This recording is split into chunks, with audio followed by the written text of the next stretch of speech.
అందరికీ శుభోదయం. Welcome to Radha's inventory. కార్తీక మాసం వచ్చింది కదండి. కార్తీక పురాణం వినటం, చదవటం చాలా మంచి అవకాశం.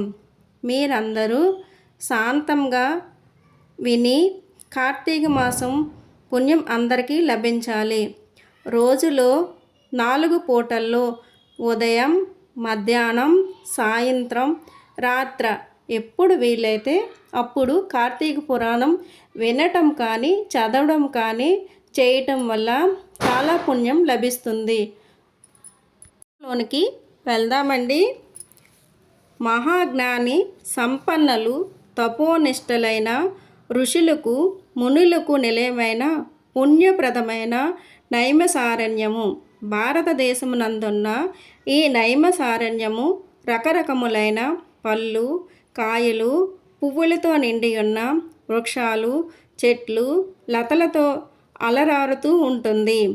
ఆ అరణ్యంలో నివసించే చిలకలు, గోరువంకలు, చక్రవాకములు, హంసములు, మయూరాలు వాటి విన్యాసాలతో మనసుకి ఎంతో ఆహ్లాదాన్ని కలిగిస్తుంటాయి.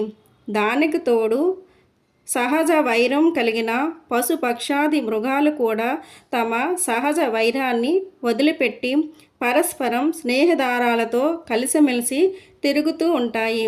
అవ్వడానికి అరణ్యమే అయినా యజ్ఞ యాగాది క్రతువులతోని, పురాణ ఇతిహాస ప్రవచనాలతోని, వేదాంగాది చర్చలతోని నిండియున్న పరమ పవిత్రమైన భూలోకంలోని స్వర్గమే అనిపిస్తుంది.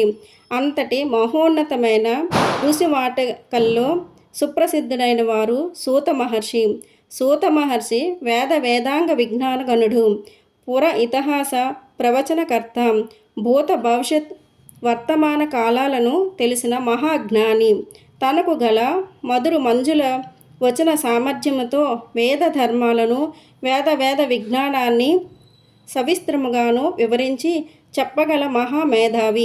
సాక్షాత్తు భగవత్ స్వరూపుడైన ఆ మహానీయుణ్ణి వలనే నైమిసారణ్యం పరమ పవిత్రమైన సకల విజ్ఞాన క్షేత్రమైన మానవ ధర్మ ప్రబోధకమైన ప్రకాశిస్తున్నది. ఒకనొకనాడు నైమిసారణ్యంలోని ఋషులంతా సూత మహర్షి దగ్గరకు వచ్చారు.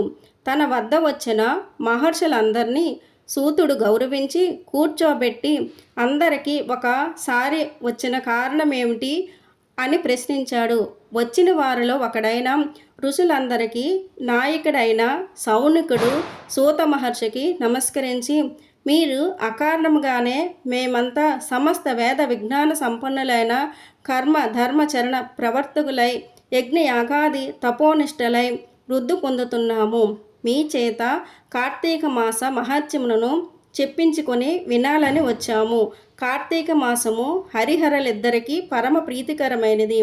ఈ మాసంలో 30 రోజులు పరమ పవిత్రమైనవే పర్వదినాలే. ఈ మాసంలోని చేసిన స్నాన జప దానాలకు అపారమైన ఫలసిద్ధి లభిస్తుంది. విన్నాము. అంతటి విశిష్టమైన కార్తీక మాస వైభవాన్నంతటిని సమస్త విశేషాలతో సవివరముగాను వినిపించి మమ్మల్ని కృతార్థులను చేయవలసిందని సవినయంగాను ప్రార్థించాడు. సూతుడు, ముని శ్రేష్ఠులారా, మీ కోరిక పరమ ఆమోదకరము. మీరన్నట్లే కార్తీక మాసము అత్యంత పుణ్యప్రదమైనది. ఈ మాసం కేవలం హరిహరులకు మాత్రమే కాదు, సమస్త దేవతలకు ప్రీతిపాత్రమైనది. ప్రతి మాసంలోనూ ఏదో ఒక రోజు పర్వదినం ఉంటుంది. కానీ కార్తీక మాసంలో నెల రోజులు పర్వదినాలే. ఈ మాసం ధర్మ కార్యాచరణలకు నియమనిష్టలకు నిలయము. ఈ కార్తీక మాస మహాత్మ్యము విన్నవారికి పుణ్యగతులు లభిస్తాయి. ఈ మాసంలో కర్మసాక్షి అయిన సూర్య భగవానుడు తులారాశిలో సంచరిస్తుంటాడు. కనుకనే ఈ మాసంలోని చేసిన పూజలు, వ్రతాలు, దాన ధర్మాలు, దీపారాధనలు, నర్తకములు, ఉపవాసములు, పురాణ శ్రవణములు అనేక జన్మంలో చేసిన పాపాలను పరిహరింపచేసి పుణ్యగతులను ప్రసాదిస్తాయి. అభిష్ట సిద్ధి లభించి జీవితం సుఖమై సాగిపోతుంది. ఇహ పరాలలో ఉత్తములైన వర్ధిల్లుతారు. మానవ శ్రేయాభిలాషులైన తరించి మీకు ఈ పురాణాన్ని వినిపించడం వల్లే నేను ఉత్తమగతిని పొందుతున్నాను అన్నాడు. మునులారా, ఈ కార్తీక పురాణం గురించి స్కాంద పురాణంలో ఉంటుంది. దీనిని మొట్టమొదట పరమేశ్వరుడు పార్వతీదేవికి, శ్రీమన్నారాయణుడికి, శ్రీ మహాలక్ష్మికి, చతుర్ముఖుడు నారద మహర్షికి, నారదుడు వశిష్ఠ మహర్షికి, వశిష్ఠుడు జనక మహారాజుకి వివరంగా చెప్పారు. వశిష్ఠుడి దయ వల్ల ఈ కార్తీక మాసంలో మహత్యాన్ని విని అదృష్టం నాకు కలిగింది. నేను విన్న ఆ విశిష్టమైన పురాణం మీకు వినిపిస్తాను. సావధాన మనస్కులే విని తరించండి. ఒకనాటి పవిత్ర దినాన వశిష్ఠ మహర్షి మిథిలా నగరానికి వచ్చి జనక మహారాజు దగ్గరకు వెళ్ళాడు. రాజర్షి అయిన జనకుడు వశిష్ఠ మహర్షికి సగౌరవంగాను సముచిత మర్యాదలు చేసి మీ రాకకు కారణం ఏమిటి అని అడిగాడు. అందుకు వశిష్ఠుడు, జనకరాజా, నేను సిద్ధాశ్రయంలో యాగం చేయాలని సంకల్పించిన యాగానికి నీ సహాయము అడుగుదామని వచ్చాను అన్నాడు. దానికి జనక మహర్షి, మీ యాగానికి కావలసిన ధనాన్ని, అనేక విధాలైన సంభరములను అన్నింటినీ మీ కోరిక అనుసరించి మీకు సమర్పిస్తాను. నాకు నా సంపదలను ఇంతకంటే గొప్ప ప్రయోజనం ఏముంటుంది అంటూ వినయంగాను అంగీకరించాడు.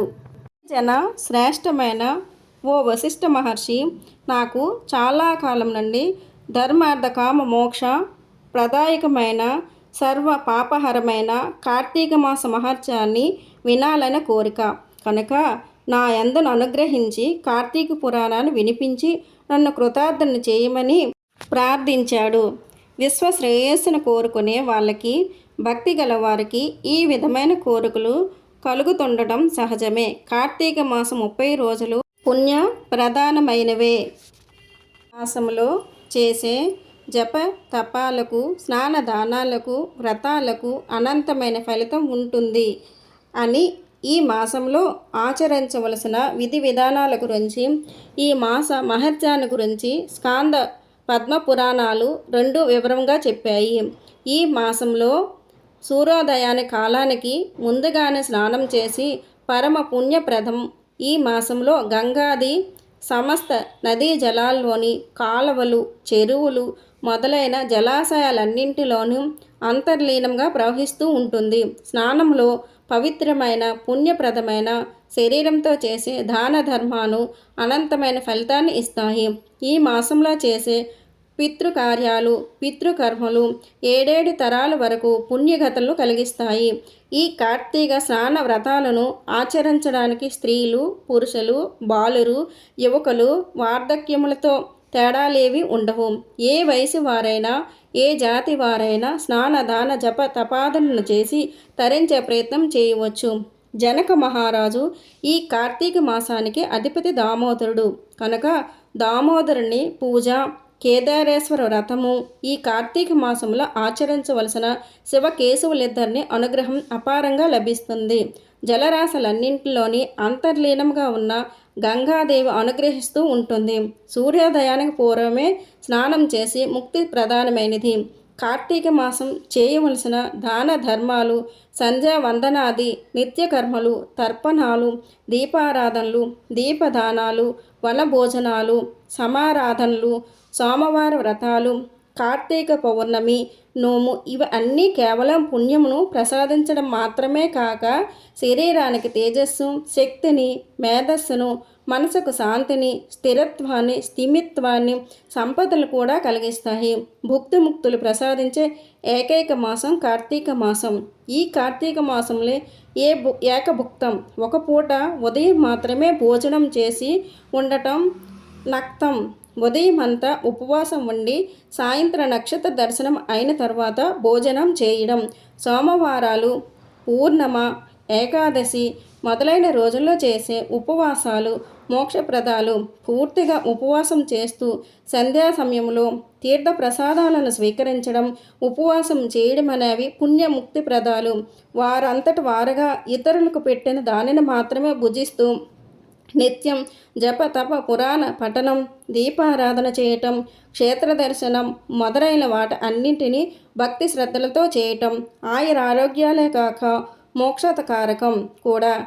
ఈ దీక్షతో కార్తీక సోమవార వ్రతం చేసిన ఫలితం లభిస్తుంది. మొదటి రోజు పారాయణం సమాప్తం.